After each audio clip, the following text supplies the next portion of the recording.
Jason, what are you doing? Now, Pastor, I'm preparing my presentation for tomorrow.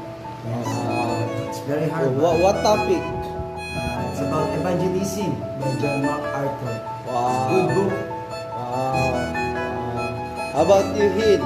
What are you doing? Also preparing my presentation. Wow. What topic? Evangelism in the pulpit and sharing the gospel. Wow. Okay, so amazing, right? So these two great theologians of the 21st century are preparing for their presentation. Hallelujah. Say hi. Hi, everyone. Jason, what are you doing? Now, Pastor, I'm preparing my presentation for tomorrow. Yes, it's very hard. What topic?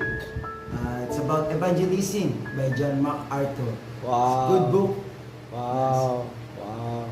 How about you, Hill? What are you doing? I'm also preparing my presentation. Wow. What topic?